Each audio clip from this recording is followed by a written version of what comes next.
கடவுளுடன் காலை வணக்கம்.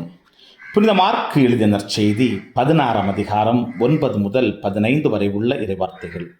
வாரத்தின் முதல் நாள் காலையில் இயேசு உயிர்த்தெழுந்த பின்பு அவர் முதலில் மக்தலா மரியாவுக்கு தோன்றினார். அவரிடமிருந்துதான் அவர் 7 பேய்களை ஓட்டியிருந்தார். மரியா புறப்பட்டு சென்று இயேசுவோடு இருந்தவர்களிடம் இதை அறிவித்தார். அவர்கள் துயருற்று அழுது கொண்டிருந்தார்கள். அவர் உயிரோடு இருக்கிறார் என்றும் மரியா அவரை கண்டார் என்றும் கேட்டபோது அவர்கள் நம்பவில்லை. அதற்கு பிறகு அவர்களுள் இருவர் வயல்வெளிகளுக்கு நடந்து சென்றபோது இயேசு அவர்களுக்கு வேற்று உருவில் தோன்றினார்.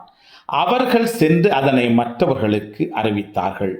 அவர்கள் சொன்னதையும் சீடர்கள் நம்பவில்லை. இறுதியாக 12 பந்தியில் அமர்ந்திருந்த பொழுது அவர்களுக்கு இயேசு தோன்றினார். உயிருடன் எழுப்பப்பட்ட தம்மை கண்டவர்கள் சொன்னதையும் நம்பாமல் அவர்கள் கடின உள்ளத்தோடு இருந்தமையால் அவர் அவர்களுடைய நம்பிக்கையின்மையை கண்டித்தார். இயேசு இவர்களை நோக்கி, உலகெங்கும் சென்று படைப்பிற்கெல்லாம் நற்செய்தியை பறைசாற்றுங்கள் என்று உரைத்தார். கிறிஸ்துவின் நற்செய்தி. இந்த நாள் இனிய நாளாக அமைய வாழ்த்துக்கள்.